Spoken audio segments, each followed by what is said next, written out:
Salamat, Panginoon.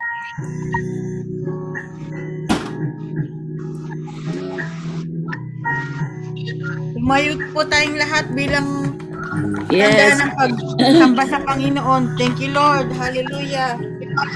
Glory to God. Umpisahan po natin yung taon ng pasasalamat sa Kanya. Pasasalamat Praise the Lord. Hallelujah. Thanks with a grateful heart. Lord God, I just want to say The thank you. Holy One. To say thank you. Thanks because His given Given to our lives. Hallelujah. His Son. Give thanks with a grateful heart. Give Lord. thanks to the Holy One. Give thanks because He's given Jesus Christ, His Son. And now let the weak say, I am strong. Let the poor say, I am rich. What the Lord has done for us. The weak say, I am strong. Let the poor say, I am rich because of what the Lord has done for us. Give thanks. Hallelujah. Yes, Lord. Give thanks, Thank you, Lord. Lord. We give you thanks and praise to you, Lord. Salamat, Panginoon. Yes, Lord. Thanks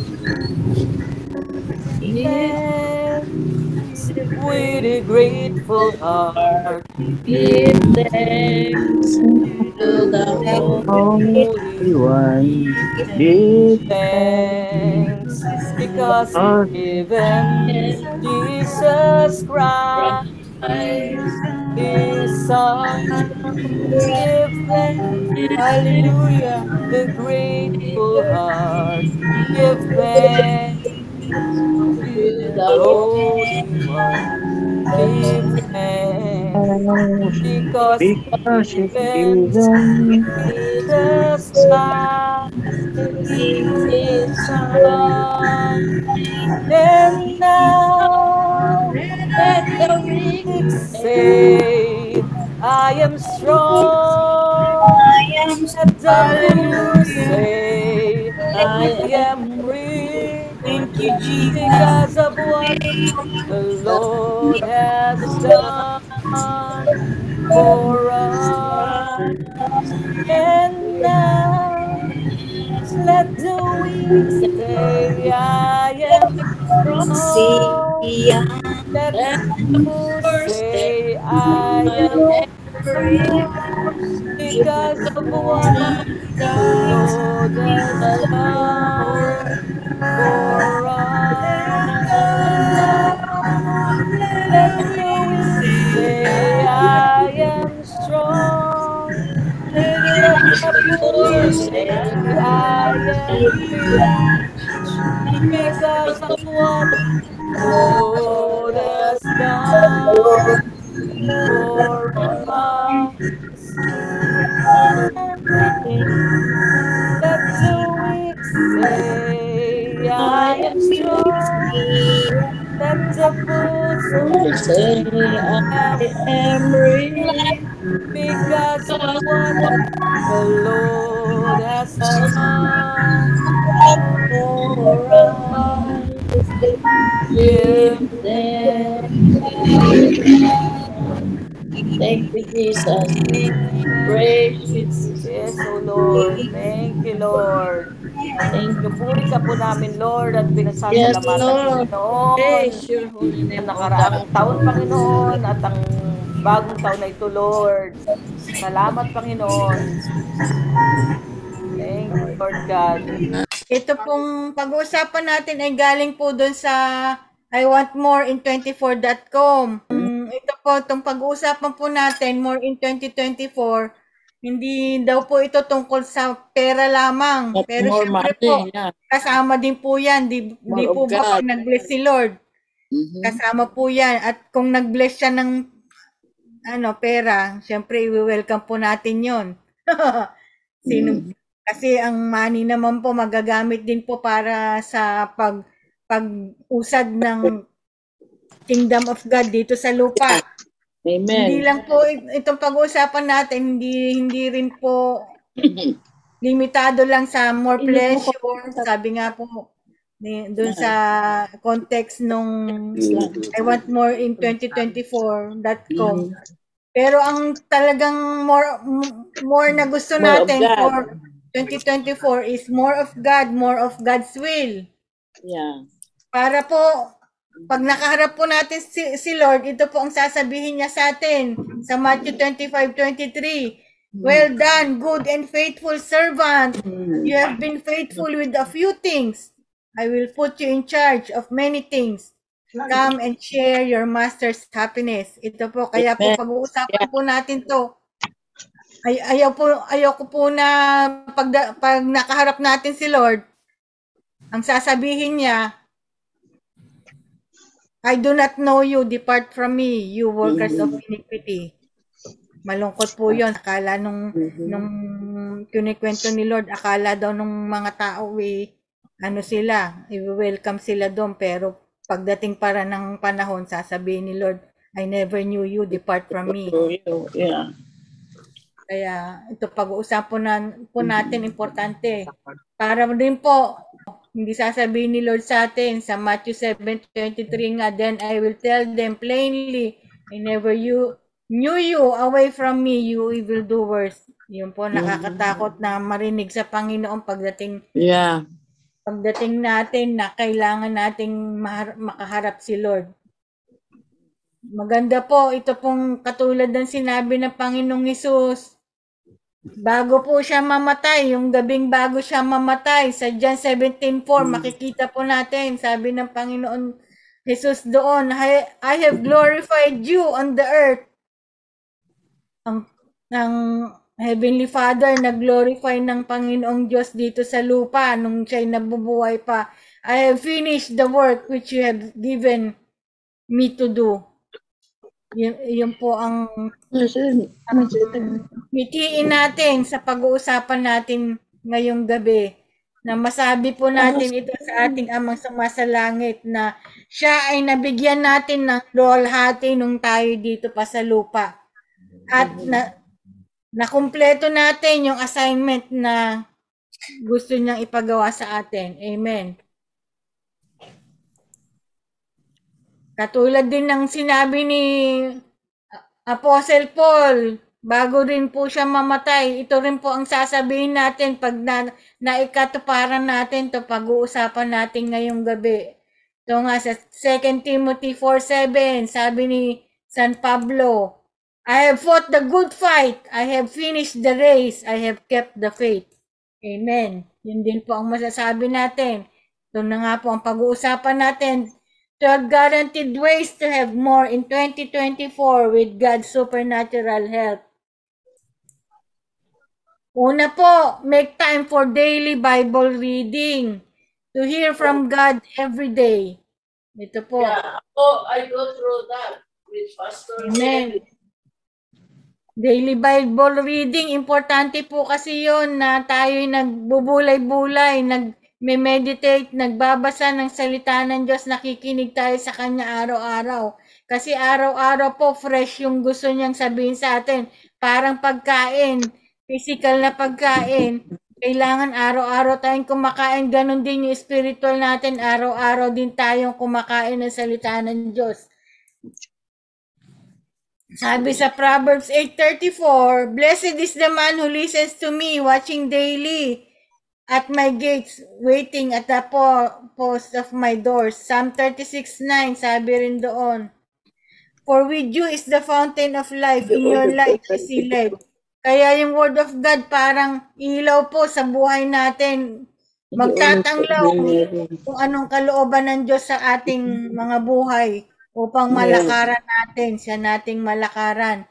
Sabi nga sa 2 Timothy 3:16 to 17, all scripture is breathed out by God. Hinihingan ng Diyos ang salita ng Diyos, kaya the more that we read the word of God, the more that we breathe in yung breath of God. Kaya hindi lang humahaba ang buhay natin, kundi nagkakaroon ng kabuluhan dahil po sa hininga ng Diyos ay ating hinihinga, ini-inhale. Tulad nga po, naalala ko yung sinabi ni Auntie Juliet, kaya si Apong Waning, kahit matanda na, matalas pa rin ang isip kasi puro word of God yung laman ng isip niya. Ting magsusulat nga sa atin, di ba, hanggang sa side ng mga papel, puro verses ng Bible. Kasi talagang yun ang nagpatalas ng isip ni Apong. Kaya sa atin ding mga buhay, yun din ang makakapagpatalas ng isip natin. Kaya importante na araw-araw nagbabasa tayo ng salita ng Diyos upang tumalas ang ating mga isip. At sabi rin dito, ano po yun, Auntie Lolo? Binabasahan niyo si tatay every morning ng Bible. They always start reading the Bible. Opo, naalala ko rin po yung sinanay ko po. Kaya kahit may cancer po na siya noon every morning nagbabasa pa rin ng Bible. Hindi po siya nawawalan ng time para sa Word of God. Tsaka yung favorite na verse ni nanay, susulat niya, gagawa siya ng sarili niyang bookmark. Kung ano yung favorite, para siguro yun yung nagpapalakas sa kanya na verse. Gagawin niyang bookmark yun, lalagay niya pa ng ribbon. Sariling gawa niya. Pati yung back scratcher, may Word of God. Kung ano yung kasi sinabi sa kanya ni Lord, sinusulat niya. Yeah, kasi yung kahit nga kung nagdadasal tayo, di ba, kahit na hindi mahaba, kasi alam ni Lord kung ano yung situation natin. Pero pag ang idinasal natin ay yung kanyang mga salita, kanyang mga promises, talagang sasagutin niya. Kasi pangako niya yun. Hindi ba sabi rin sa Bible, God is not a man that he will lie or a son of man that he will repent. If he said it, pag sinabi niya, gagawin niya. And if he does it, he will make it good. Kasi salita nga niya. Kaya as much as possible, kung magdasal tayo, papaalala natin lagi yung kanyang mga pangako dun sa mga situation na hinihingi natin sa kanya. Kasi very powerful yung kanyang mga salita, mga pangako. It doesn't return void of power, sabi niya. So, Amen. Yeah. Yun po. At saka po, kung maalala din po natin, ang Panginoong Hesus mismo, nung naka-encuentro na niya si Satanas, ang usapan nila, it is written, laging sinasabi ng Panginoong Hesus. Yeah. It is written. Kaya importante po, tayo rin, lagi tayong nagbabasa ng salita ng Diyos para masabi rin natin sa kalaban natin, it is written. Hindi yung sabi ni Auntie Lulu, ganito daw ang sinasabi ng Diyos, hindi ganon. Tayo mismo may otoridad na magsabi, it is written, kasi tayo mismo nabasa natin yun sa writing, sa written word of God. Kaya mas meron po tayong confidence kasi tayo mismo nabasa natin yun. Hindi lang natin narinig kung kaninong ibang tao o ibang Kristiyano, kundi tayo mismo ay nabasa natin yun sa salita ng Diyos. Kaya makukot natin yun. Saka sabi din niya, Jing, bring me in remembrance of my word. Sabi niya, and I will be hastened to perform it. Amen. So pag pinaalala natin yung kanyang pangako, yung mga salita niya, he will be moved to perform it kasi salita niya yun. Yeah. Amen. Yeah. Tsaka po, ito, yung daily Bible reading, napaka-importante po to. Dito Yeah. sa pag-uusapan nating 12 na guaranteed grace na to, itong daily Bible reading at saka itong pangalawa, daily prayer, yun po ang pinakamahalaga sa lahat na wag natin dapat na kalimutan. Ito nga po sa number 2. Prioritize daily prayer to honor God and ask for His help.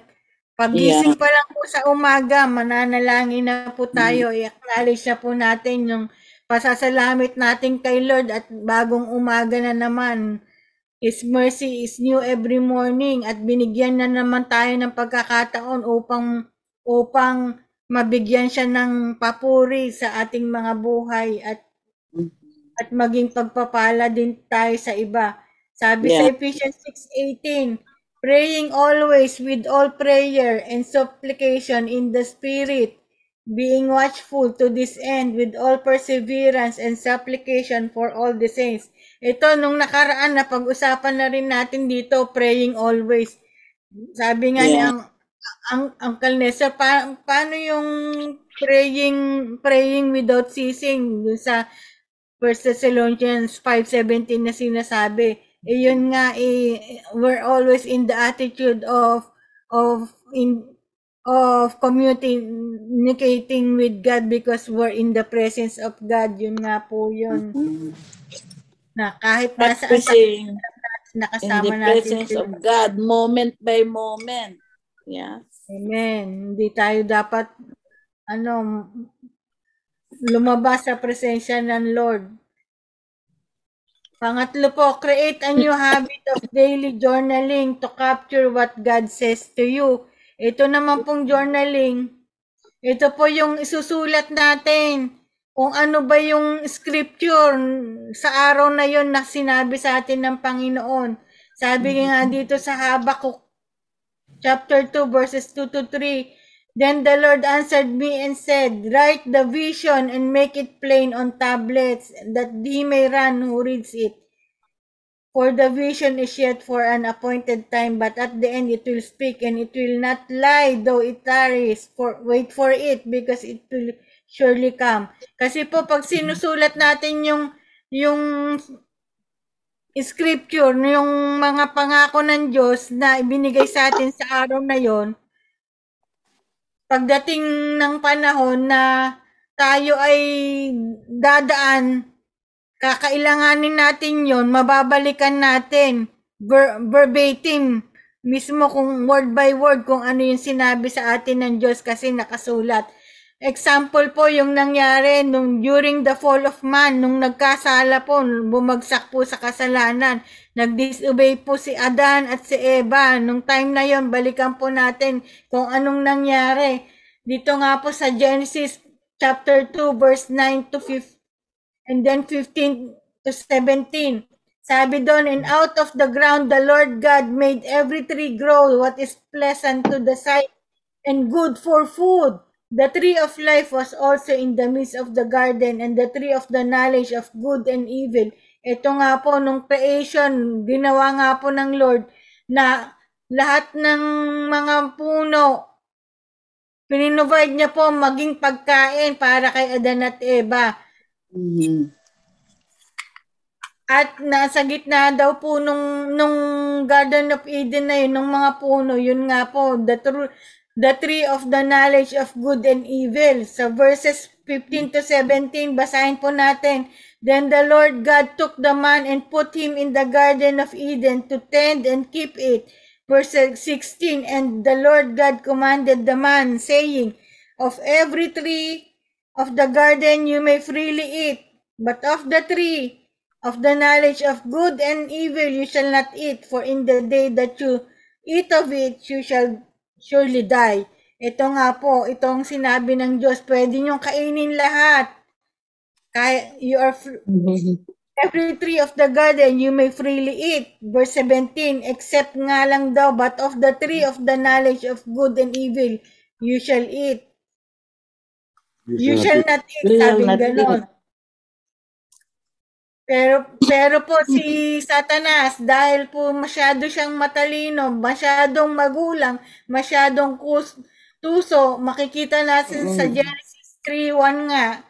Now the serpent was more cunning than any beast of the field which the Lord God had made. And he said to the woman, eto na, tinukso na niya na si Eva, has God indeed said you shall not eat of every tree of the garden? Ito, yung question na to ni Satanas talagang nakalito. At naka-intimidate kay Eva, hindi naman yan ang sinabi ng Diyos. Balikan natin, ano ba sinabi ng Diyos sa John 2:16? Sabi ng Diyos doon, and the Lord God commanded the man saying, of every tree of the garden you may freely eat. Pero yung sinabi ni Satanas, you shall not eat of every tree of the garden, nililito niya, ini-intimidate niya yung si Eva yung time na yon. Sana kung nakapag-journal sana si Adan nung time na yon, alam niya sana agad yung sasagot niya, hindi ma-intimidate, hindi malilito kasi naisulat niya kung ano yung sinabi ng Diyos. Kaso hindi, kaya ito tingnan natin anong nangyari. Genesis 3:2-3. And the woman said to the serpent, we may eat of the fruit of the trees of the garden, but of the fruit of the tree which is in the midst of the garden, God has said, you shall not eat it. May dinagdag siya. Nor shall you touch it, lest you die. Di naman sinabi ni Lord na wag mong itouch. Ang sinabi lang ni Lord sa Genesis 2:16, wag mong kainin. Dito sa verse 17, you shall not eat. Ito in-underline ko. Yun ang sinabi ng Diyos. Hindi naman sinabi ng Diyos na nor shall you touch it. Pero dinagdagan naman ni nalito siguro, na-intimidate siguro si Eva. Kaya iyon, nataranta. Kaya iyon, mali yung sinabi niya. Nadagdagan niya yung sinabi ng Diyos. Pero kung nabalik na pag-journal sana siya, masasabi niya kung ano talaga yung sinabi ng Diyos kasi naisulat niya. Babasahin na lang niya sana kay Satanas. Kaya importante po na tayo mag-journal. Para pag sa panahon na tayo tutoksin ng kaaway o kaya lilituhin ng kaaway, i-intimidate ng kaaway, masasabi natin mismo kung ano yung sinabi ng Diyos sa atin dahil isinulat natin. Kaya doon po natin makikita ang importance ng journaling. Paano ba mag-journal? Balikan lang natin, reviewin natin yung dating na-discuss na natin ito, ulitin natin. Ang pag-journal ay ito. May acronym siya. SOAP. Scripture nga. Isulat natin ano ba yung scripture na kinausap tayo ng Diyos. Yung tayo nagbabasa ng Bible, ano ba yung para bang lumundag o biglang lumaki na mga salita ng Diyos na nangusap sa puso natin. Kaya yun ang isusulat natin. Example nga dito, ang lumukso sa puso niya, Luke chapter 6, verses 46-49, yun nga. But why do you call me Lord, Lord, and not do the things which I say? Whoever comes to me and hears and does, he is like a man who dug deep and laid the foundation on the rock, and the flood could not shake it. Ayun, sinulat niya kung ano yung mga salita ng Diyos na nangusap sa kanya. Tapos pangalawa, sa letter O, observation. Jesus explains that there are 3 steps to becoming a solid life. Yun nga, come to Him. Sabi dito, di ba, why do you call me Lord? Whoever comes to me and hears and does, yun ang kausap sa kanya ni Lord. Come to Jesus, hear His sayings, and do them. Kung ano yung sinabi ni Jesus. The person who hears but doesn't do is as vulnerable to life's storms as a house with no foundation. Yun nga, scripture and then observation, application. I need to come to Jesus not just for salvation, but often through reading my Bible, prayer, attending church, and listening to other teachings so that I continually hear His sayings. I need to join an accountability group to be encouraged and held accountable to do what I am hearing. Application. and prayer. Ito nga, Father, I commit to read my Bible and journal every day.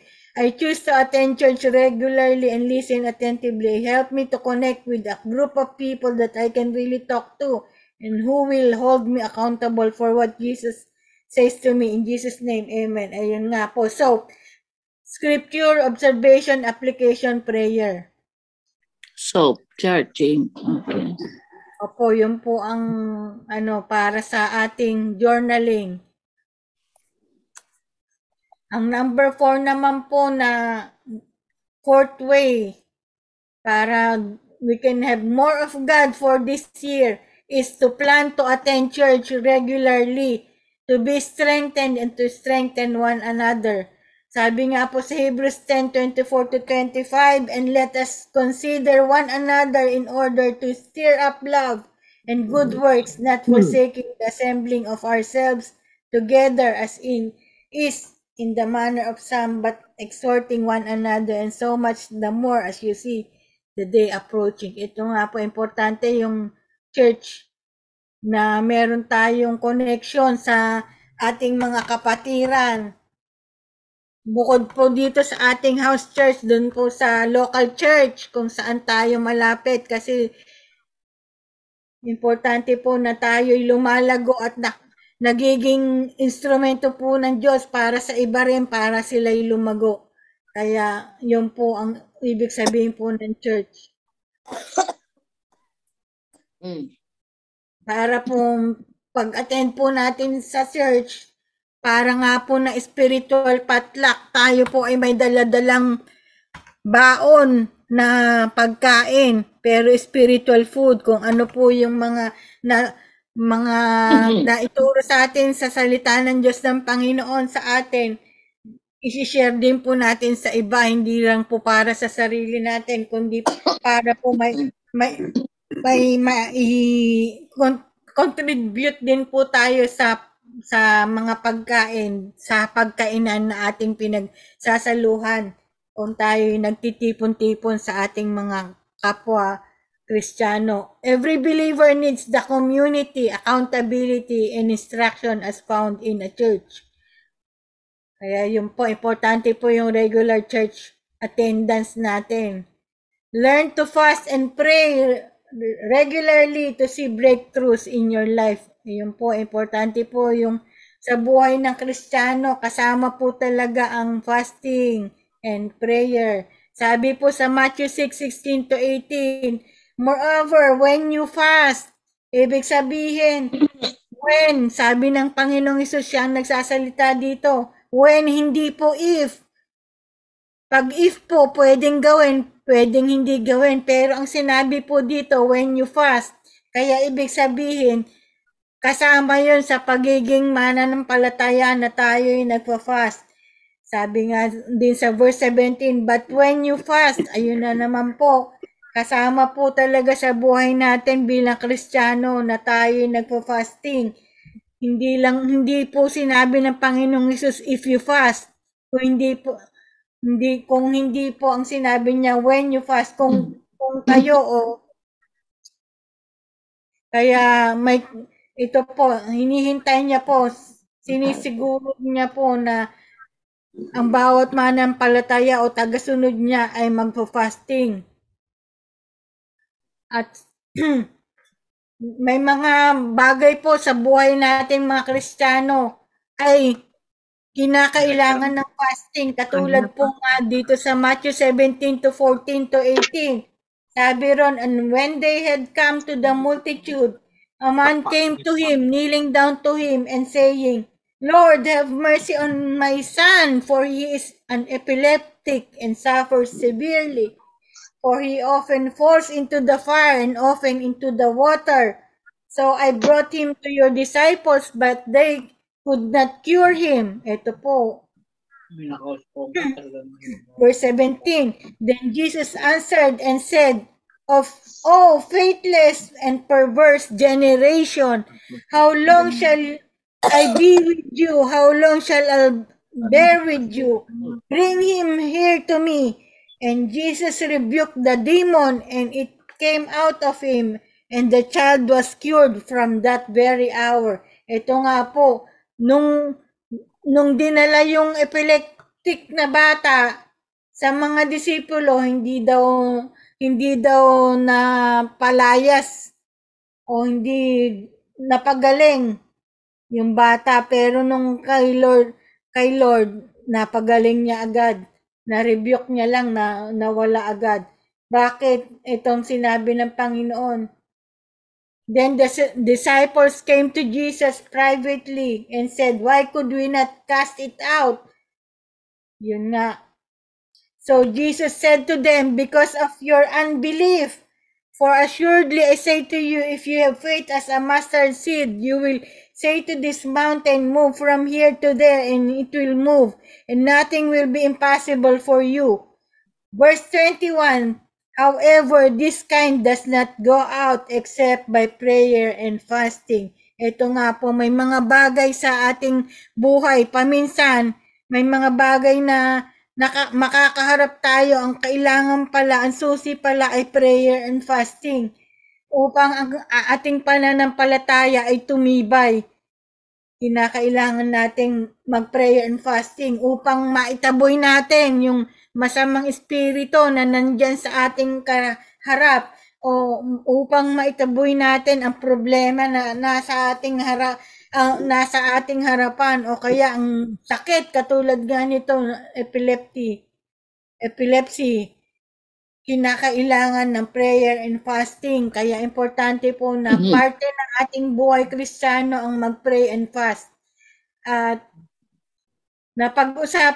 naturo na rin po ni Pastor Jay yung fasting sa atin last time. So, kung gusto nyo pong balikan dun sa ating YouTube, balikan po natin dahil mas marami pa pong na-discuss tayo tungkol doon nung time na yon. Pupunta po tayo sa number 6 na way para tayo magkaroon ng more of God this year. Make disciples that make disciples. Be a disciple maker in 2024. Meron pong website na makakatulong po sa atin tungkol sa discipleship.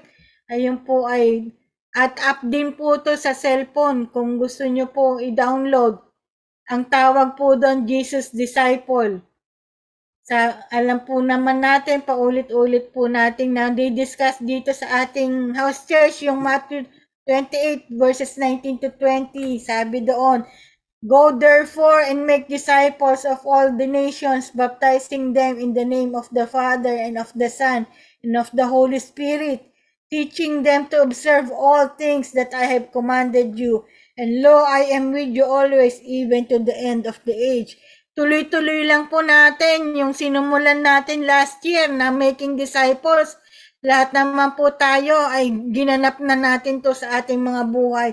At ipagpatuloy po natin ito sa taon na to upang lalo po tayong lumalim sa ating pagkakilala at pagsunod sa Panginoong Diyos.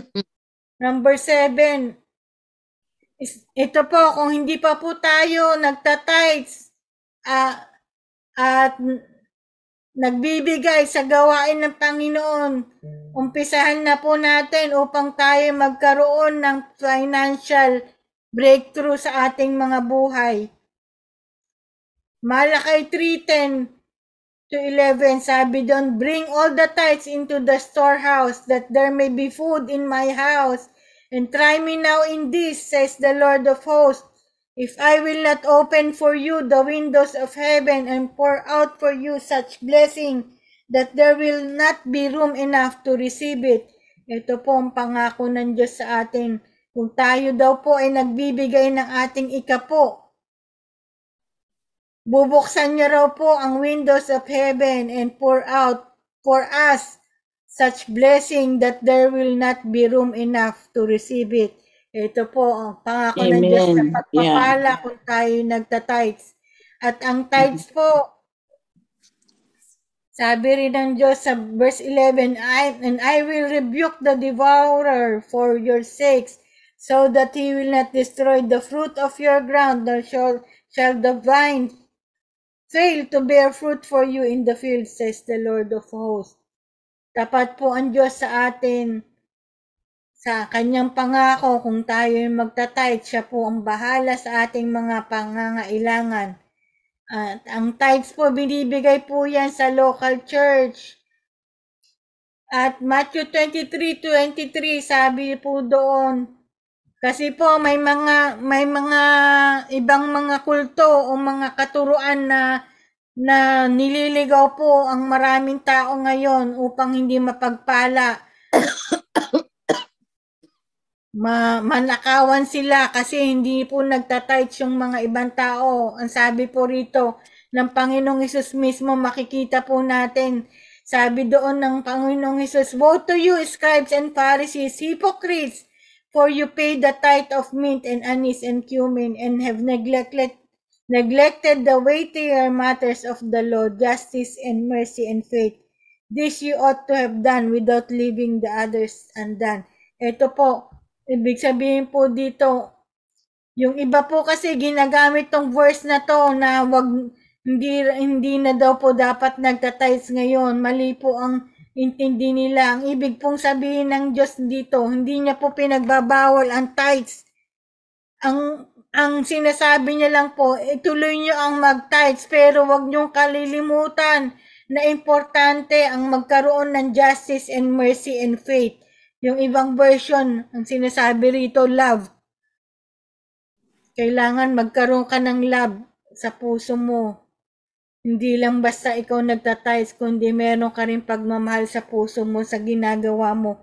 Kaya hindi po pinagbawal ng Panginoong Hesus ang mag-tithes, kung hindi po ang sinasabi niya lang po dito, mag-tithes ka pero wag mo kakalimutan yung motibo ng tithes mo at ang pakikipagkapwa-tao mo. Yun ang sinasabi dito ng Panginoong Hesus. At kung tutuusin po, hindi lang po dapat tithes. Ngayon nandito na tayo sa grace and mercy, sa new covenant ng Lord. Makikita po natin dito, sa Luke 21 verses 1 to 4. Jesus looked up and saw the rich putting their gifts. Ito, beyond tithes na po ang makikita natin dito. Nakita ng Panginoon nga yung mga nagbibigay doon sa offering box sa verse 2. And he saw a poor widow put in 2 small copper coins. And he said, "Truly I tell you, this poor widow has put in more than all of them. For they all contributed out of their abundance, but she out of her poverty put in all she had to live on." Ayun po.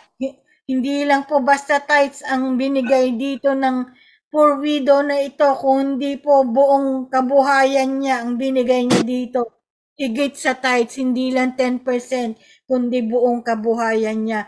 Makikita po natin yan paulit-ulit po sa New Testament na higit sa 10% ang binibigay ng mga mananampalataya noon. Kaya po, yung tithes, kumbaga po, kinder pa lang yun ng giving. Giving sa Panginoon. Kindergarten pa lang po. Habang po tayo nagmamature sa Lord, masigit pa po sa tithes ang dapat nating binibigay na. Dito nga po sa 2 Corinthians chapter 8 verses 1 to 4. And now, brothers and sisters, we want you to know about the grace that God has given the Macedonian churches in the midst of a very severe trial. Their overflowing joy and their extreme poverty welled up in rich generosity. Ito, naghihirap na sila nung time na yon, yung mga Macedonians, pero ito, regardless ng paghihirap nila, they welled up in rich generosity. Naging mapagbigay pa rin sila kahit sila hindi naman mga mayayaman. Verse 3 sabi doon, "For I testify that they gave as much as they were able and even beyond their ability entirely on their own." Ito, beyond their ability na, higit na sa kanilang kakayanan. kahit sila hindi na mayayaman, they urgently pleaded with us for the privilege of sharing in this service to the Lord's people. Ayun, nagbigay sila ng kanilang higit sa kanilang kakayanan nang walang pumipilit, voluntary sila nagbigay. At makikita rin natin dito sa Acts 4, chapter 4, verses 32 to 36, sabi doon, all the believers were one in heart and mind. Ito po yung first church of the Lord Jesus Christ. No one claimed that any of their possessions was their own, but they shared everything they had. Ayun po, shinare nila everything they had. Hindi lang yung kanilang sarili ang iniisip, hindi lang tithes, hindi lang 10%, kundi everything they had, they shared. Verse 33, with great power, the apostles continued to testify to the resurrection of the Lord Jesus, and God's grace was so powerfully at work at them all, that there were no needy persons among them. From time to time, those who owned land or houses sold them. Biro nyo po yun. Pati mga sarili nilang ari-arian, binenta nila upang sila'y makapagbigay doon sa mga nangangailangan, nakapatiran nung panahon na yon. Naalala ko po yung pastor namin nung panahon ng COVID. Sarili niyang bahay, binenta niya upang siya'y makapagbigay sa gawa ng Panginoon. Sinacrifice niya yung sarili niyang bahay. Kaya ngayon, nakatira na lang siya sa apartment. Pero para sa Panginoon, binigay niya lahat-lahat. Hindi lang po tithes ang binibigay nating mga Kristiyano. Kung ano man po ang ilid sa atin ng Panginoon, be open. Kung talagang mahal natin ang Diyos, maibibigay natin kung ano man ang sabihin sa atin ng Diyos para po sumunod sa Kanya. Sabi nga sa 2 Corinthians 9, verses 6 to 8, remember this, whoever sows sparingly will also reap sparingly, and whoever sows generously will also reap generously. Kaya naman po kung anong ating itinanim, siya rin nating aanihin. Kung tayo kokonti o kuripot po tayo magtanim, ganun din po, kokonti rin po ang babalik sa atin. Verse 7, each of you should give what you have decided in your heart to give, not reluctantly or under compulsion. Hindi po napipilitan o kaya dahil sinabihan lang tayo, kinokumpel lang tayo. For God loves a cheerful giver. Kaya po, pag nagbibigay tayo, be a cheerful giver. And God is able to bless you abundantly, so that in all things, at all times, having all that you need, you will abound in every good work. Kaya iyon po, higit po dapat sa tithes ang kaya natin ibigay, dahil po sa pagmamahal ng Diyos na nasa puso na natin. The more we give, the more we receive. Sabi nga rin po sa Corinthians. Ito po sa number 8 naman po, speak words of love and life and not death to bring life to yourself and others. Ito po. Importante po to kasi sabi sa Proverbs 18:21, death and life are in the power of the tongue, and those who love it will eat its fruit. Kaya ingatan po natin ang mga lumalabas sa ating mga labi. Kasi ito po, it can bring death or life sa ating mga buhay itong taong 2024. Kaya po, dapat ang lalabas lang sa ating mga labi ay ang mga pangako ng Diyos. Kahit na po, medyo dumadaan po tayo sa financial crisis, wag po nating sasabihin yon. Ang sabihin po natin, sapat ang biyaya ng Diyos sa atin. God is able to supply all our needs according to His riches and glory. Para po yun po ang mangyayari sa ating mga buhay. Dahil po, ang sinasabi po natin, pangako ng Diyos. At dahil po yun ang pangako ng Diyos, tutuparin po ng Diyos sa ating mga buhay. Hindi po yung mga negative dahil ang inuutos niya po sa Joshua 1:8, this book of the law shall not depart from your mouth, but you shall meditate in it and day and night, that you may observe to do according to all that is written in it. For then you will make your way prosperous, and then you will have good success. Ito nga po.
Word of God, kaya malalim po yung katuruan niya sa mga Word of God.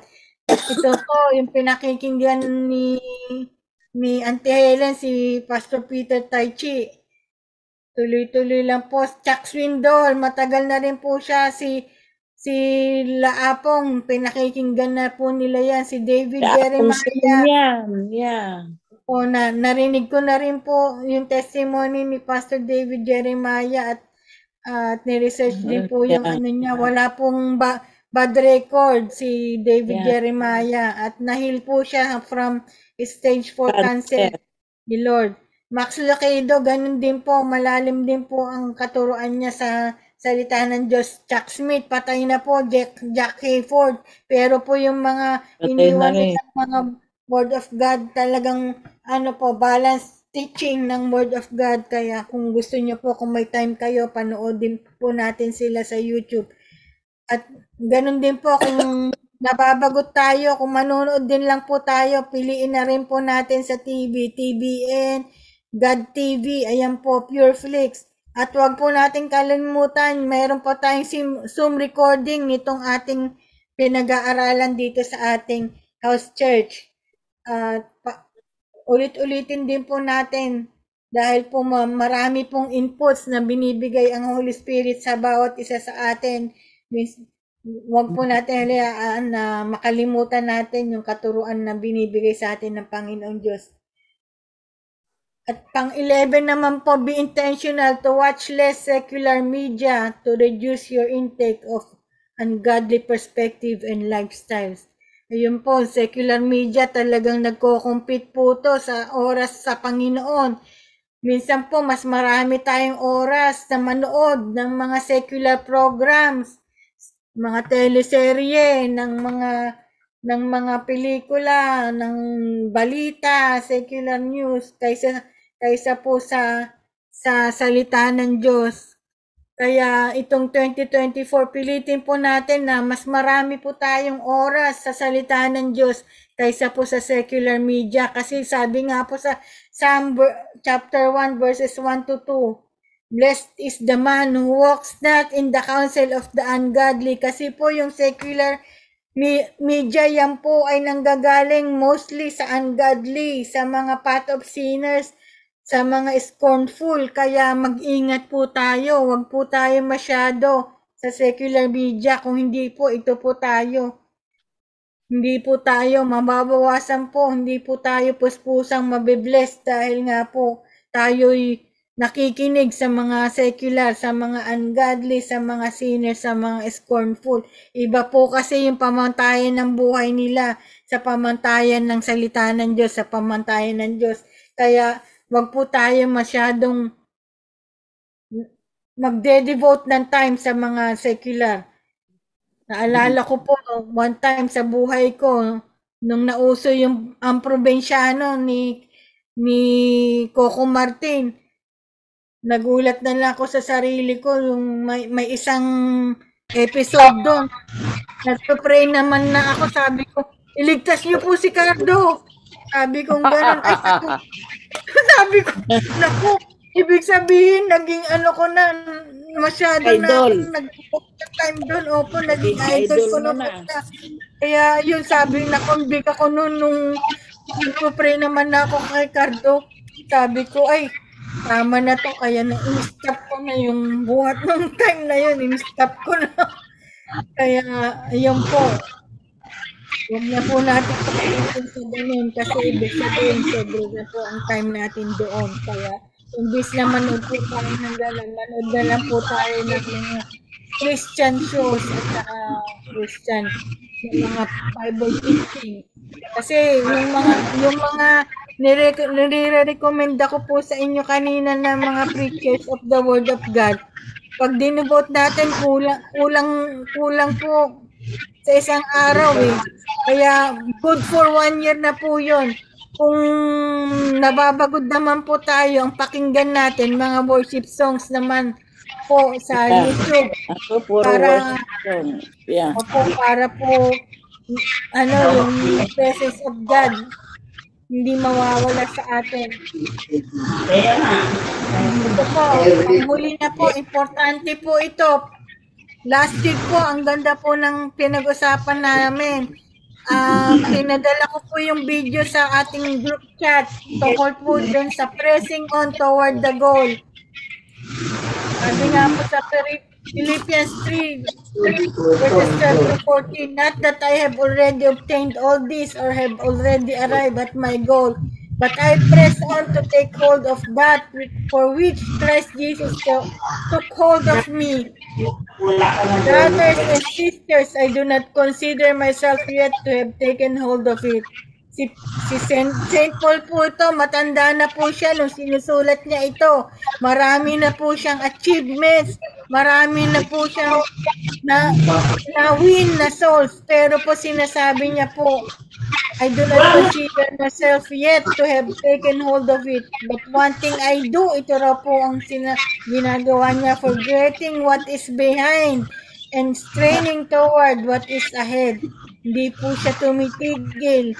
I press on toward the goal to win the prize for which God has called me heavenward in Christ Jesus. Kaya yun po ang gagawin natin.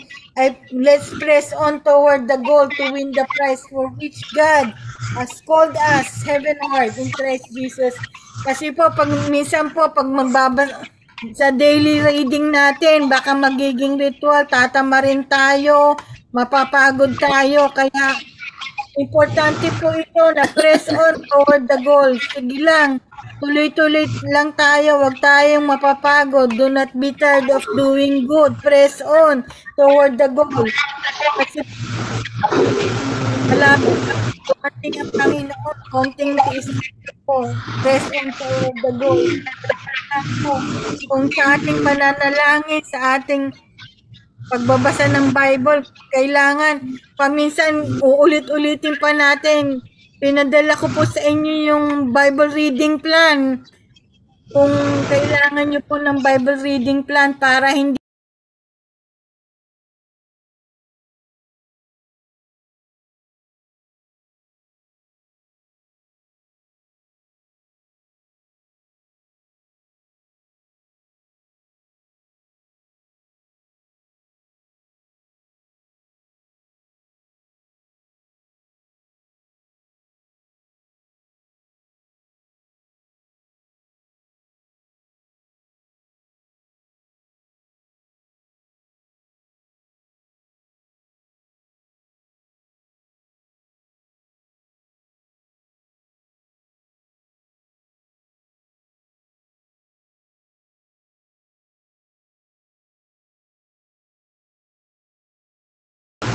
hanggang po ma-reach po God has called us heavenward in Christ Jesus. Yun po ang gawin natin.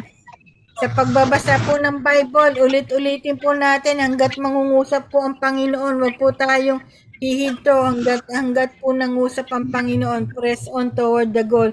Sa pananalangin, huwag po tayong manghihinawa sa pananalangin hanggat po ma-receive po natin yung kalooban ng Diyos sa ating mga buhay. Tuloy-tuloy lang po tayo. Ganun din po, huwag po tayong manghihinawa sa ating pagpupunta sa church. Kung minsan po meron tayong hindi nagugustuhan na tao doon, na iba ang dating, sige lang po, love of God, tuloy-tuloy lang po, press on toward the goal. Huwag po tayong manghihinawa sa dapat nating mga gawin bilang mga anak ng Diyos. Kasi po, pag ginawa po natin lahat ng iyon, sasabihin po ng Panginoon sa atin pag nakaharap natin siya, good and faithful servant, share into the masters. Ito po, in summary, ulitin po natin. Number 1, make time for daily Bible reading. Number 2, prioritize daily prayer. Number 3, create a new habit of daily journaling. Number 4, plan to attend church regularly. Number 5, learn to fast and pray regularly. Number 6, make Jesus disciples and continue making Jesus disciples. Number 7, give tithes and offerings. Number 8, speak God's promises.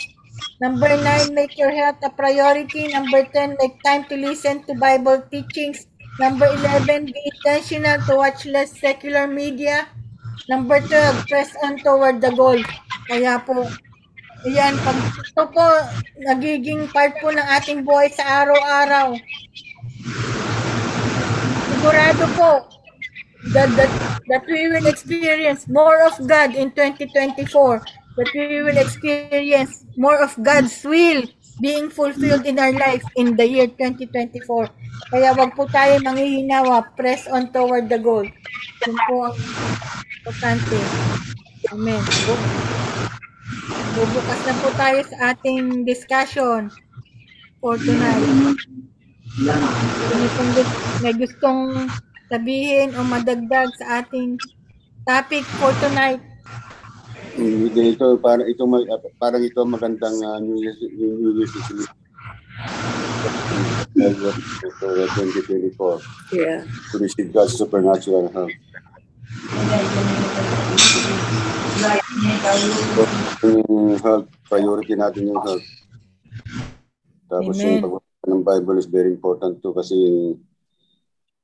kung hindi ka nagbabasa ng Bible, you have no guidance. Parang yun, specification, natulad ng specification na anong dapat mong gawin para maging efficient yung machine. Yung specification niya.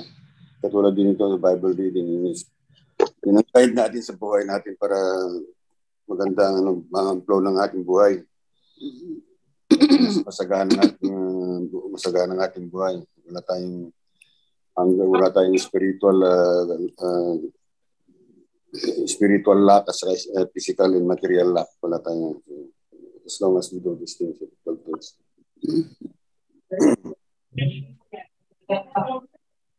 Saka kung gagawin natin itong ways to have more in 2024 with God's supernatural help, itong 1 to 12 na ito, we will really get closer to God. You know?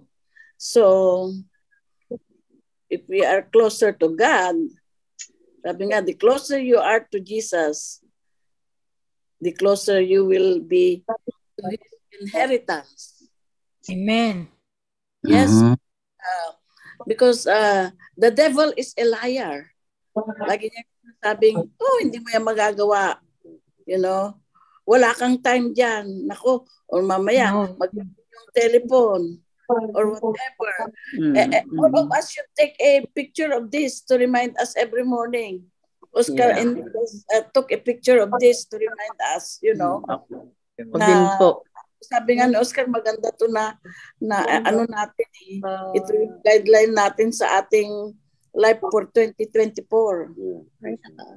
So, because Satan is a liar, but he will always steal our joy. He comes to steal, to kill, and to destroy. But if we have all these things, you know, we will be strong in the Lord. Ano kung dito sa number 4, yung plan to attend the church regularly. Because yung nung dumating yung COVID, 3 years kami na stuck sa bahay. Ngayon pagka gusto ko nang mag-attend naman, parang napakasarap nasa higaan ka o hindi ka kasi sa TV parang regular church attendance parang minsan parang nagiging obligasyon kaya hindi na yung kaya nangyayari ngayon sa halip na matin ka minsan kasi mas masarap pa nanonood ka lang ng TV pero iba yung service sa TV saka iba yung actual church service yung actual church service nandun si Lord malakas ang anointing. Worship kayo sa kasama yung mga church members. Ibang pakiramdam mo. Alam mong nandun si Lord. Opo. Diyan din po ako medyo guilty, Uncle, kasi magmula nga nung nagkaroon ng pandemic, parang yung nauso na yung online na service. Ang nangyari ngayon, hanggang ngayon naman, meron pa ring online. Parang ang inaano na natin convenience na siyempre nakahiga ka, nakahilata ka.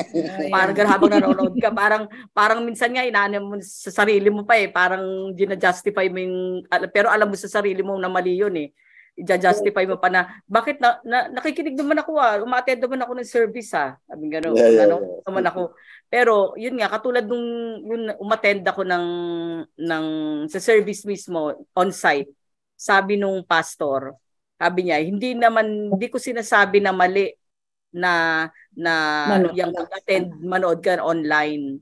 Pero kasi nga, pagka on-site daw, mas mararamdaman mo yung presensya ng Diyos. Yes. Yeah. Very strong ang anointing. Opo. Tapos yung praise and worship. songs habang kumakanta kayo sabay-sabay, mas mararamdaman mo din yung presensya ng Diyos, mas masarap din. Yes, Tapos yes, of ang course. isa pang disadvantage kasi pagka online lang tayo nanonood. Maraming distractions eh. Number 1, yung cellphone. Once na tumunog yan, gagamitin ni Taning yan eh. Natutunog yan, may magtatawag sa'yo or may magte-text sa'yo. Siyempre, ikaw, yung hindi ka rin mapapakali kung ano kaya yun, sino kaya yun. May parang ganun kaya hati na, distracted na. Hindi focus tayo sa service na pinanonood mo. Wala na yung focus natin doon. Kaya yun ang isang malaking kasi parang hindi ako naniniwala sa online na nanonood na 100% na focus doon. Meron pag sa nasa bahay ka may dumaan bigla sa harap mo na pusa na aso o na distracted ka na agad doon eh. Merong distraction pagka nasa online ka lang kung nanonood ka sa TV. Kaya the best tama tong tinuro na pag-aralan natin na mag-attend tayo sa church. Kasi mas nakaka-focus tayo. Tsaka yung presensya ng Diyos mas mararamdaman natin. Ay, isa pang na-conclude sa number 11 naman yung be intentional to watch less secular media.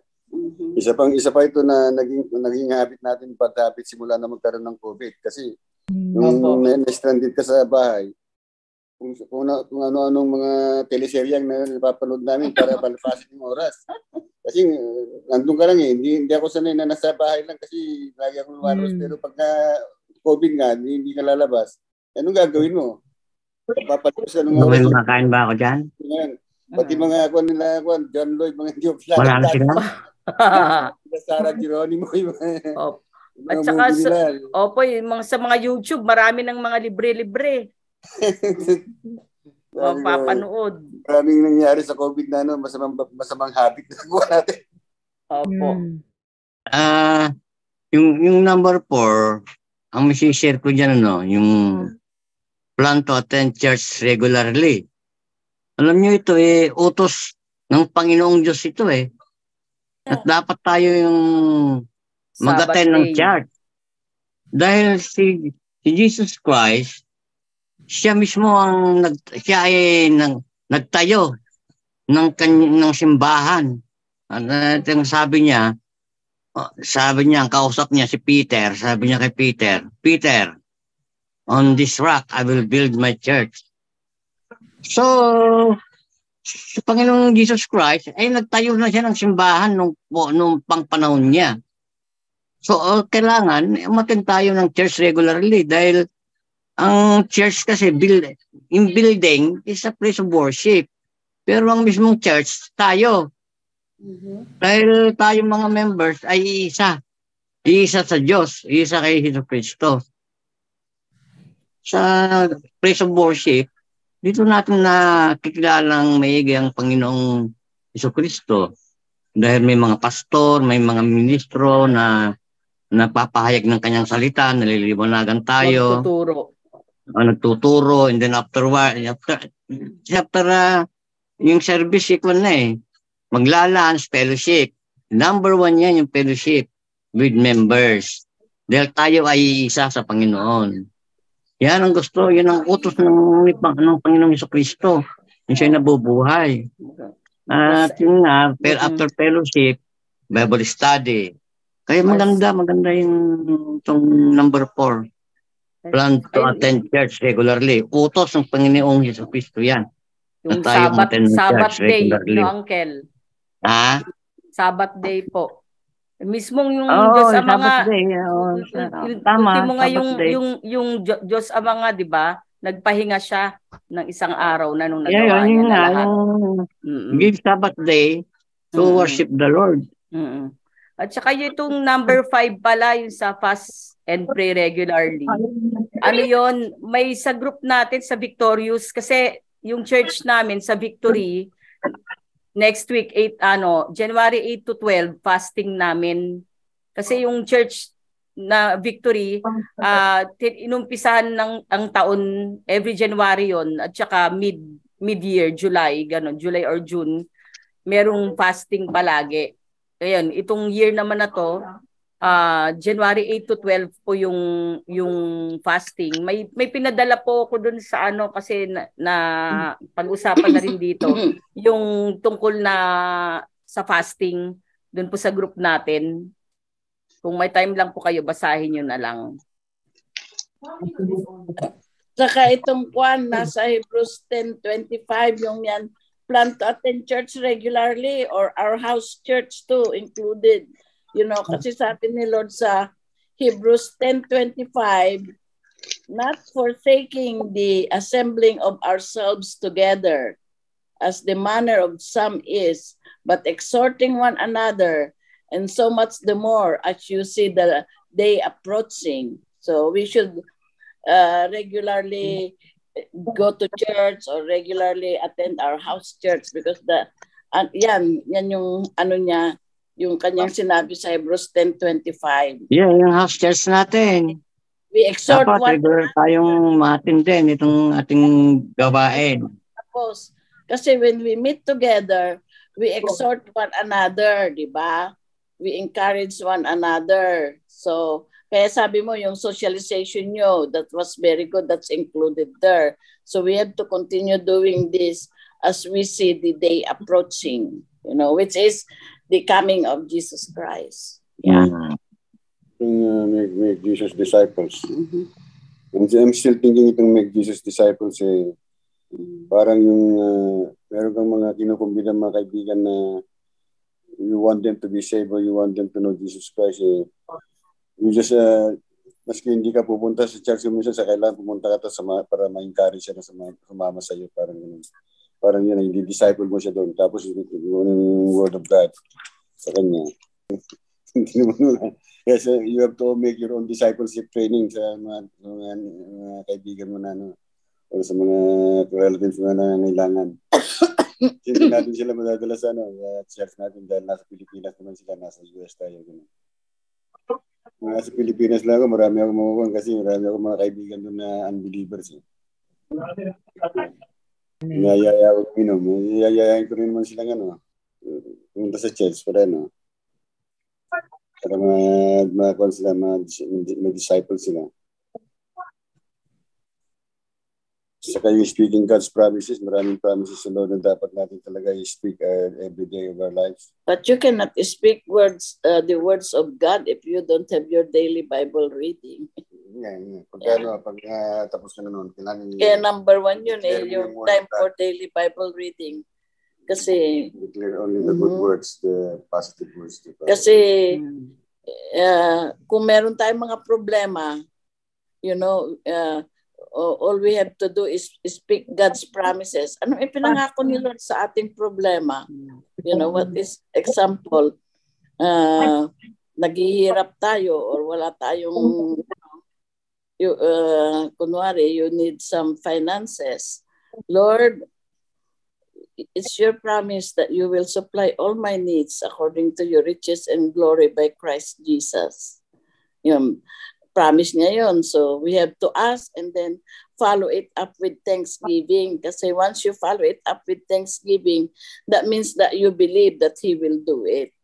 At saka siyempre, we have to align ourselves with the word of God. Kasi naman baka mamaya you keep on speaking God's promises pero yung buhay naman natin pala hindi naman in line with the word of God. So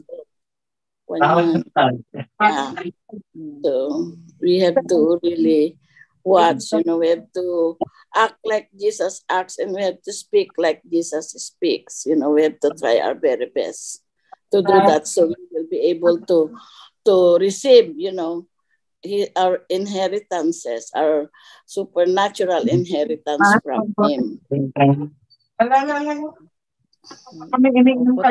Tama po kayo, ante.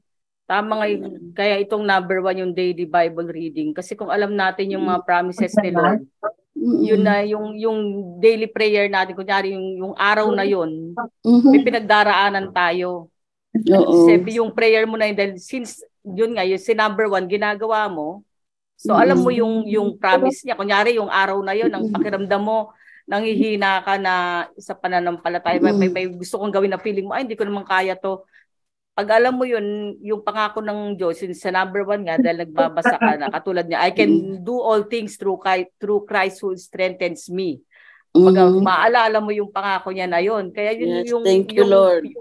Yung panalangin mo nung araw na yun, yung nararamdaman mo nung araw na yun, mapapanalangin mo ngayon dahil nga yun nga sa pagbabasa mo at katulad ng sinabi ni Ating, yung journaling maganda rin kasi kung maraming mga pangako ang Panginoon pero minsan meron tayong favorite di ba, Ante? Okay. Minsan meron tayong nangungusap sa iyo. Yun yung talagang parang doon tayo talagang nangungusap si Lord. Tsaka yun yung talagang nagbe-bless sa atin na nagagamit natin sa buhay natin talaga. Yung kaya maganda rin yun kung journal, kung isusulat mo nga naman yun, may re-remind ka pag binasa mo, oo nga, yung pag binasa-basa mo na tama yung sinabi ni Ating na yung pangako niya. Opo, na yun nga katulad nga nung kay nanay, sabi nga ni Ating, yung sinanay ko nga yung mga favorite niya pong verses, ginagawa niya, sinusulat niya, ginagawa niyang bookmark. Gumagawa po siya sarili niya pong bookmark yun, yung mga Bible verses. Lalagyan niya pa ng ribbon yun, tapos yun ang bookmark niya ng mga Bible niya. Ganun si nanay. Kung ano yung nakaka-inspire niya. Opo, kung ano po yung nakaka-inspire sa kanya.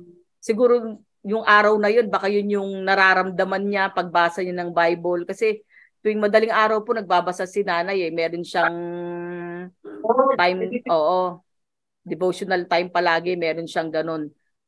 Kasi sa Bible niya po, palagi po siyang may mga nakaipit na mga sinusulat ng mga verses. Kaya feeling ko baka nung time na yun yung araw na yun, yung pagbabasa niya, yun yung naka-inspire sa kanya. Kaya sinusulat niya palagi, ganun siya. Kaya saka maganda kasi maganda kasi pag may isinulat ka kasi pag when that yung situation na yun, yung problema mo dumating, alam ko na yung Bible reading ko nung na kunwari yung yun nga, yung you're not feeling well, you can also claim na you said Lord that by Jesus' stripes I was healed. Promise niya yun. Akuan lang naman mga hindi naman mga masyadong mahahaba you can also at saka ano po, Ante, mga promises niya. Saka kasi yung mga Bible po ngayon, Ante, parang pinadali na nga yung buhay natin Kasi nakasulat kunyari sadness, kunyari anxiety, may ganun. May mga topic na po Opo, kung anong scripture po ang parang pinadali na po yung buhay natin. Kaya parang nakakaya na kung di mo pababasahin. Kaya pagka kunyari, ang nararamdaman mo nga nun, kunyari, yun nga po sa sakit. Yung tungkol sa health mo, sickness, may Bible verse na po na pag inopen mo po yun na po. Tungkol na sa mga sakit. Kaya kung tutusin, ang ganda na po ngayon, di po katulad nung unang panahon na talagang ikaw ang kay nanay, naalala ko si nanay pa ang nilalagyan niya ng mga marker, para matandaan niya. Ngayon talagang yun nga po na may napadali po yung buhay natin na yun nga po kung anong instance na nangyari nararamdaman natin sa buhay natin, nandun na po. Madali na nating hanapin kung saang verse yun, anong scripture. Very powerful yung prayer natin kung ang kinukot natin yung kanyang mga promises. Kaya yung daily Bible reading number 1 dyan. Kasi sabi nga niyan, di ba, bring me in remembrance of my word. Ano yung mga word niya, yung kanyang mga promises, and I will be hastened to perform it. Sabi niya, pag gagawin ko, pag pinaalala mo sa akin, sabi niya, pag ginawa ko, bring me in remembrance of my word, and I will be hastened to perform it. Because God is not a man that he will lie, or a son of man that he will repent. Pag sinabi niya, he will do it. And when he does it, he will make it good. So, ayun, kaya ka-importante na alam natin yan daily Bible reading, alam natin yung kanyang mga promises kasi yan yung ating key to answered prayers and to prosperity. not just money, but a prosperity in everything and every areas of our lives. You know. At saka po pala, isi-send ko po sa lahat sa atin. Ito po, itong mga may underline po, meron pong link dyan. Kung gusto nyo pong mas maraming information kayong makuha. Tulad po ito, daily Bible reading. Papadala ko po sa inyo. Pag clinic nyo po, right click nyo po yan. Lalabas po dyan yung mga link. Mga link. Ano po, ito po ang lalabas halimbawa sa Bible reading. Padala ko po sa bawat isa. More information. Yan po. Gusto niyo po yan. Bible, ito po yung ini-explain sa atin kung ano ba yung walang sound. No better feeling than knowing that God is speaking to you and leading you as you sit Ayan, parang and take the time ganyan. to acknowledge Him through reading His Word. Each plan has been designed to meet you right where you are in your walk with God. Bali, ito po, ganun po, Our whole sample. Bible reading Bali, covers kung just 3 chapters a day. pipindutin po natin lahat to, In your chronological makikita po order, natin you yung will see where many events fit, reading Yung alongside mga naka-underline. mga more information kung gusto po natin mas makita pa kung ano pa yung pwede nating resources, more resources, more teachings. Yung mga naka-underline. Either yung ito naman journaling, yung soap, tsaka yung instruction paano. Tapos yung daily prayer, ganun din po. Tungkol sa prayer naman po, kasi minsan po pray tayo ng pray. Pero meron palang sinasabi si Lord, may hindrance pala, bakit hindi niya masasagot yung prayer? Ayan po, merong link diyan about sa prayer. More teachings about prayer. Gusto pa po natin ng more resources or more information about sa mga items na, kasi limited yung time natin. Pero in our own time, pwede pang madagdagan ni Lord yung application ng mga 12 items na to. Ito, pindutin lang po natin itong link. Yeah. Amen. Sino pa pong gustong may madadagdag? Tsaka sa daily prayer, yung prayer talaga, sabi ni Lord, where 2 or 3 are gathered together in my name, there I am in the midst of them. Kaya yan mismo testimony natin yung prayer natin in our group, di ba, sa ating house church. And most of them are answered prayer kasi promise niya na where 2 or 3 are gathered together in my name, there I am in the midst of them. Kaya yung mag-asawahan, very or meron kang anak na kasama, dalawa kayo that will pray together, very powerful, very strong ang anointing. Kaya I'm encouraging Nestor, you should pray with Sonia or one of your grandkids, kahit meron kang prayer partner, si Mimi, alam ko meron pa siyang isang anak with her, it's very powerful na kasi promise niya yan, where 2 or 3 are gathered together, there I am in the midst of them. So kaya pagka nagchat-chat po kaming mag-iina tsaka yung apo ko, take advantage po ako dun sa time. Dun po ako nagpipray para sabay-sabay po kami. Sinasabi ko po sa kanila rin yan. Nasabi ko, kung 2 o 3 na nanalangin na sama-sama nandun si Lord. Sabi kong gano'n. At saka isa pa po tungkol po sa prayer, nasabi rin po nung sa church namin na kunyari meron pong lumapit sa'yo o kaibigan mo o kung sino man na pwede paki-pray ako, ganito, sinabi niya yung sitwasyon, ganyan, humingi ng prayer. Wag mo nang sabi na, sige, pagpipray kita mamaya, pag-uwi ko, ganyan. Basta dapat daw on that very moment na humingi siya ng prayer, pag-pray mo na kaagad. Kasi may tendency po kasi na makalimutan. Na pinuspone pa natin, makakalimutan natin. Ang kagandahan pa nun, kasama mo siya mismo, dalawa na kayo na magpipray. Yeah, that's good. Yeah. Opo. Kagaya nga kanina, sabi ni Jing, masama yung pakiramdam niya. That's why we prayed together right away, and then God heard our prayer. Kasi very powerful talaga yung meron kang ka-agree kasi that's His promise, you know. Yeah. Saka pag nakikita yan ng mga apo mo, mga they will know. Yeah, hindi ko naman kaya yung mga apo ko, pagka meron silang nasaktan or whatever, they come right away to me or kay Lolo Oscar. Can you pray with me, Lolo? I heard, ganyan. Mag-aano na sila kung nadapa sila or they know already. So, kasi ang mga bata, very observant sila eh. Totoo po yan. Kahit si Gabi po, ganyan, ante. Pagka may problema na, mama, ipipm niya, ipa-private message niya po ako, mama, please pray, ganyan.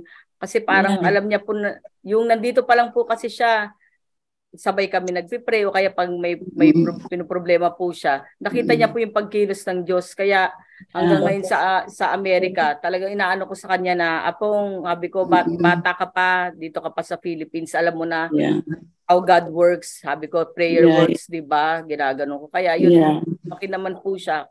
Kaya hanggang ngayon nga yung hanggat maaari, basta nagkataon na kumpleto po kami na nag-chat, yun po yung maganda opportunity para sabay-sabay pong magpipray.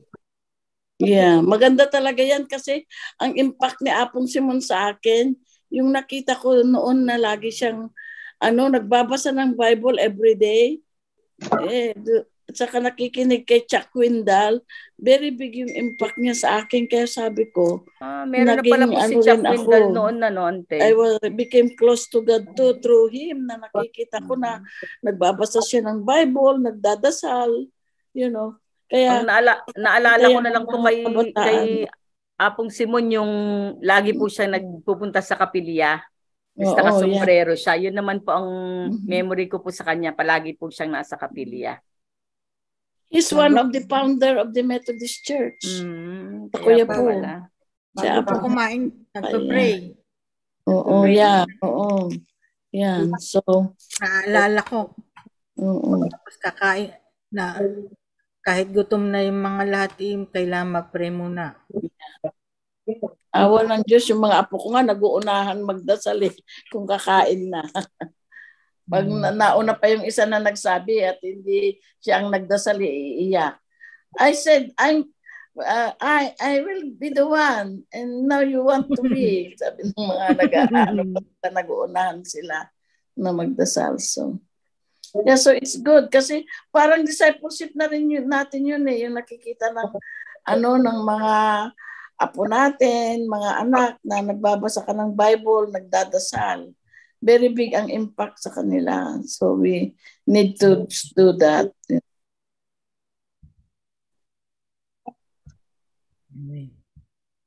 Praise the Lord. At yung pagbibigay ng tithes and offerings.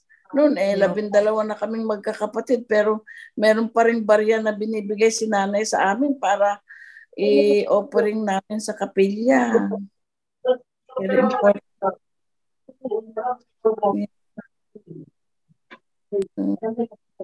Nakaka-bless po yung talagang Pastor Jerry, yung bahay niya mismo binigay niya. Talaga? Yeah. Para sa gawain ng Panginoon. Sinabi niya ba sa preaching niya? Hindi po, nalaman lang po namin. Hindi niya nga po sinasabi Hindi niya sinasabi kasi. Malaki ang bahay yun siguro mga million na pinabili niya. Kaya bang pinaka-senior pastor sa Darak? Si Jerry Dirman? Yeah, siyang founder ng Darak. Pastor. Talaga? Kahit sa Victory sa church namin, yung mga pastor doon, mga mga successful na mga businessman, yung basta mga yung mga profession po nila. Karamihan talaga sa Victory. Opo. Man, yeah.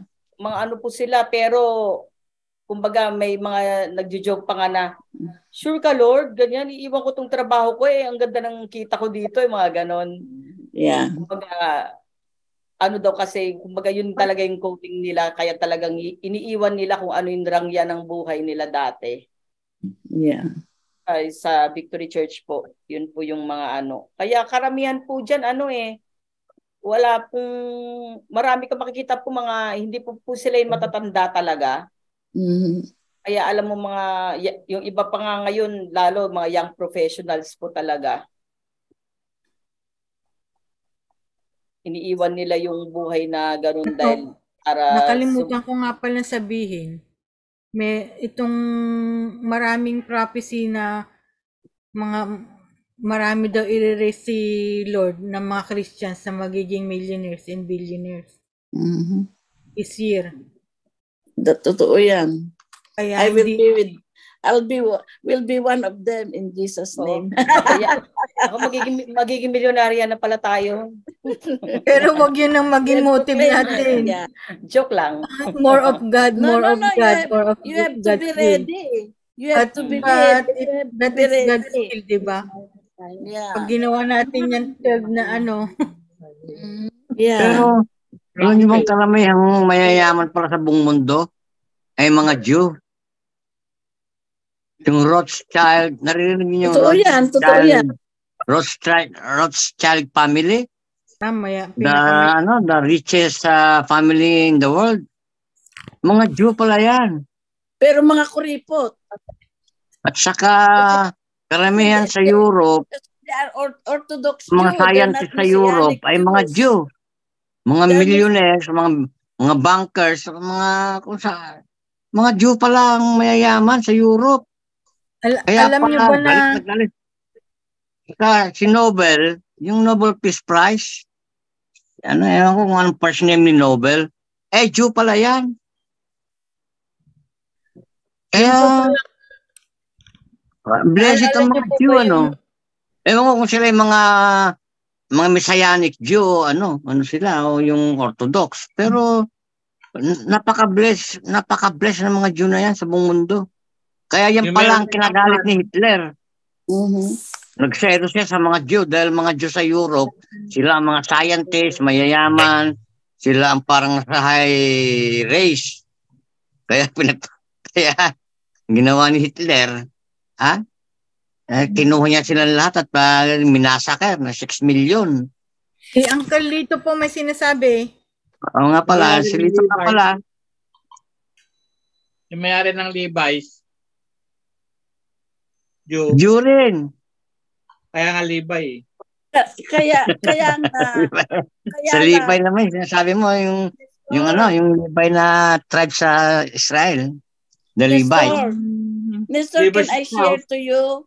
There's two kinds of Jewish. Messianic Jews, yung mga saved. Pero yung mga mayayaman na Jews, most of them are Orthodox Jews. Kaya hindi sila tumutulong sa Israel. Kaya nga hirap sa Israel kasi most of those who are millionaires are Orthodox Jews, hindi Messianic Jews. Mga Orthodox. Yung Rothschild na family, siya nga silang pinakamayaman sa buong mundo na pamilya ano pala yan, baka Orthodox. Tuloy may-ari ng Kaiser. Yun, pero malaki ang tinutulong yan. Spielberg, mga may-ari ng Kaiser yan, mga Messianic Jews. More than 40% daw ang tinatites ng mga yan. Kaya they prosper more. Hindi lang 10%, mas mahal pa. 40%. Si Warren, yung author ng Purpose Given Life na Rick Warren po.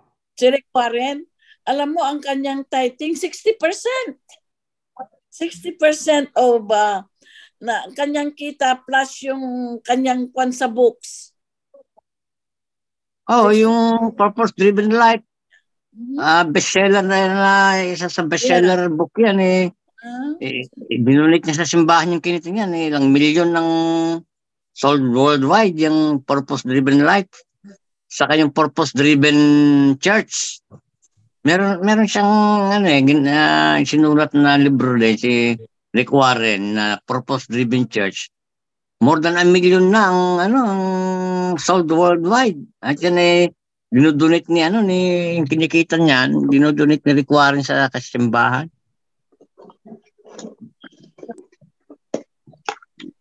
Napapakinggan ko si Rick Warren saka si Chuck Smith. Gusto kong magbigay ng message si Chuck Smith. Maliwanag na, malambing pa. Yun bang malambing siya magsalita? Kaya gusto kong pinapakinggan si Chuck Smith kahit matagal lang namatay. Yun nga po palang tungkol sa sa riches of this world. Wag po natin kalimutan yung na si Satan, kaya rin po niya magbigay ng riches of this world. Kung maalala po natin, isa sa temptation na binigay niya sa Panginoon sa Matthew 4. Sabi niya, I will give you the riches of this world, diba, if you will bow down and worship me. Kaya mag-ingat tayo sa riches of this world. Alam mo, may mga nababasa akong mga celebrities, saka mga rock star, mga singer, na yumaman ng gusto, they sold their soul to the devil. Nababasa niyo ba yan? Yeah, marami sa kanila kasi, Pati yung mga singer na sikat ngayon na babaeng puti, they sold their soul to the devil para sumikat lang sila. Kaya we have to do all these things.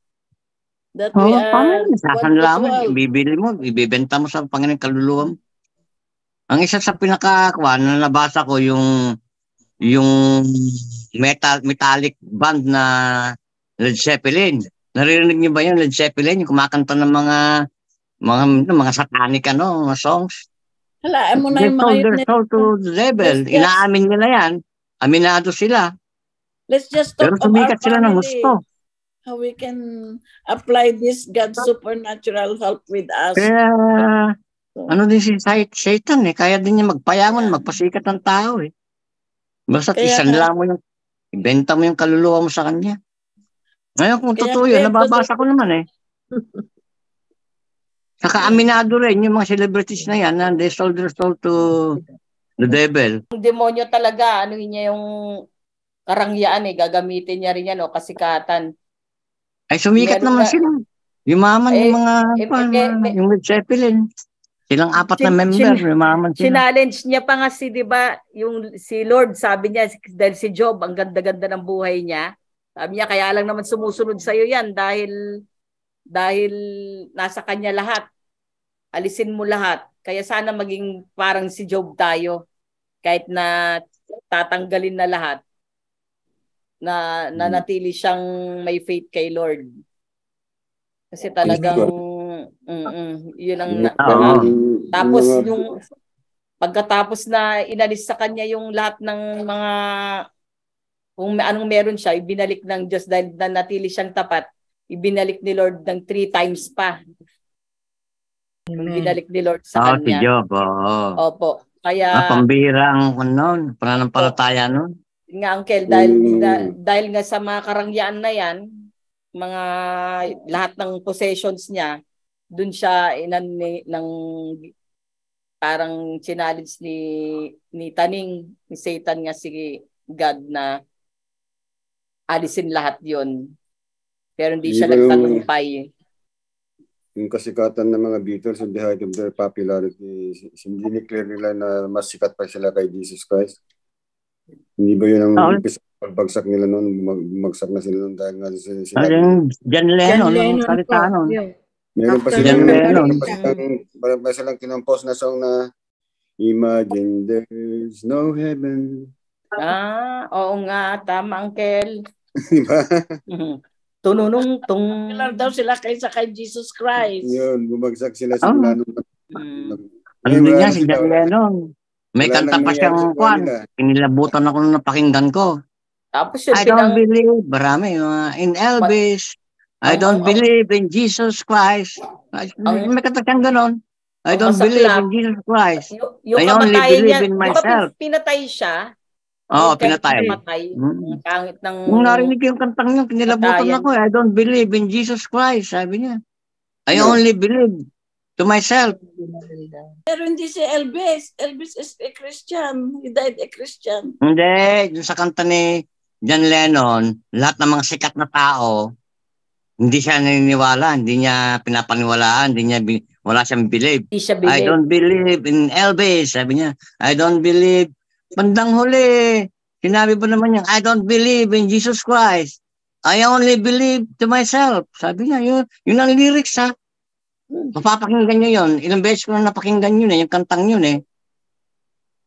Yung Sa kanya ko lang kantang, narinig yun, yung salitang I don't believe in Jesus Christ.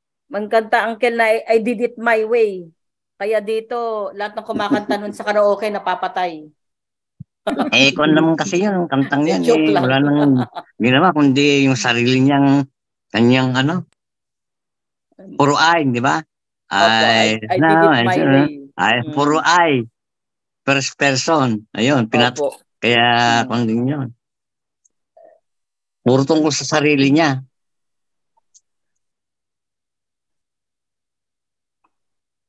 Pero yung kantang yun ni John Lennon, kinilabutan ako ron. Masasabi niyang, I don't believe in Jesus Christ. Ay. Kaya dapat maano tayo din sa mga pinapakinggan Kaya siguro natin. siya pinatay. Minsan magaganda yung tono eh. Pero yung pala, yung lyrics niya, nakakatakot na. Tapusin na po natin yung teaching sa sa salita. Mag-pray na po tayo. Maraming salamat, Panginoon, sa mga salita mo, sa teaching, Panginoon, sa araw na ito, Panginoon. Thank you, Lord, for using ating Panginoon. Salamat, Panginoon, sa mga napag-aralan namin, Panginoon. Lord God, hinihiling po namin, Panginoon, na ang mga napag-aralan namin na ito, Panginoon, ay may apply namin sa aming buhay, Panginoon. Hindi lang po kami maging listener, Panginoon, kundi doer of your word, Panginoon. May apply po namin sa 2024 ang lahat ng ito na mga pinag-aralan namin, Panginoon. At patuloy po kaming humawak sa mga salita mo, Lord God. Salamat, Lord, sa wisdom din na pinagkakaloob mo kay ating Panginoon para ituro sa amin ang mga dapat naming matutunan sa iyong salita, Lord. Panginoon. Salamat, Lord God. Patuloy po namin tinataas si ating Panginoon, ganun din po si Kuya Ed, Panginoon, ang buhay nila, Lord. Thank you, Lord. At patuloy mo po silang ginagamit, Lord, na sa patuloy ng house church, Lord God, na bagamat minsan ay may nararamdaman sila, Panginoon, nararamdaman siya. Thank you, Lord, for your healing, O Lord. Hindi mo hinahayaan na maging hadlang ito, Panginoon, ang kalaban, Panginoon, para sa gawain mo, Panginoon. Maraming salamat, Father God. At itinatagubilin po namin sa inyo ang buong week na naman, panibagong linggo na darating, Panginoon, na samahan mo pa rin po kami, Panginoon, at gabayan sa bawat bagay na gagawin namin at didesisyonan sa buhay, Lord. Give us the wisdom, knowledge, strength, and understanding, O God. Maraming salamat, Lord God. Binabalik po namin ang pinakamataas na papuri at pasasalamat. In Jesus' mighty name we pray. Amen and amen. Thank you, Lord. Amen. Lord. Sana po tayo sa ating communion. Thank you, Mimi, sa iyong anointed prayer. Amen. Thank you, Lord. Pangungunahan po tayo ng tigil sa ating communion. Bago po tayo magsimula kanina, hilong-hilo ako, tas nasusuka. God is good to perform His promises. Pinag-pray po ako ni Auntie Lolo. God is good. Mag-start. Okay, lahat po ay ready na. Okay, let us pray. Okay. Hallelujah. Hallelujah. Aming Diyos na makapangyarihan sa lahat. Salamat muli sa gabing ito, sa gabi at araw na ito na kami, Lord, ay pinagsama-sama ng Panginoon upang pag-aralan ng iyong mga salita. Salamat, Panginoon, sa mga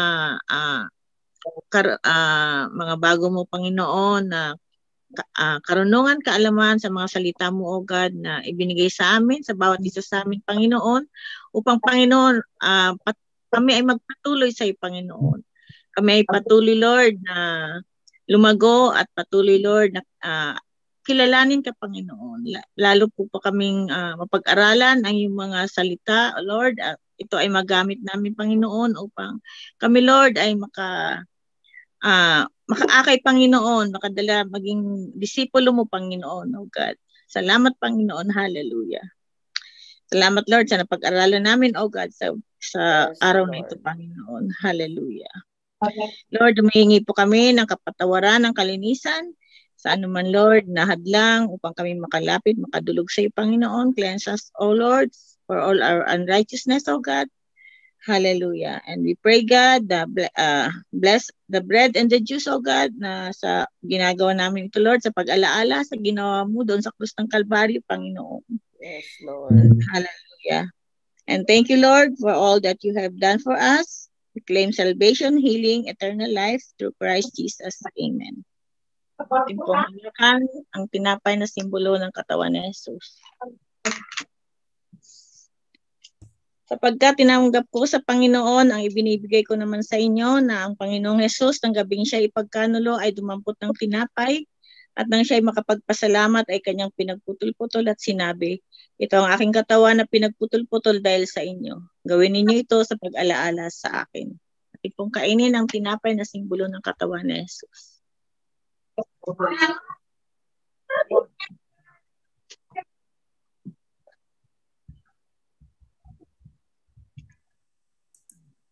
At gayon din naman, hinawakan ng saro. Pagkatapos na makahapon na sinasabi, ang sarong itong siya bagong tipan sa aking dugo. Gawin ninyo ito sa tuwing kayo magsisiinom sa pag-alaala sa akin. Sapagkat sa tuwing kanin ninyo ang tinapay na ito at inuman ninyo ang saro, ay inihahayag ninyo ang pagkamatay ng Panginoon hanggang sa dumating siya. Atin pong inumin ang juice sa simbolo ng dugo ni Jesus.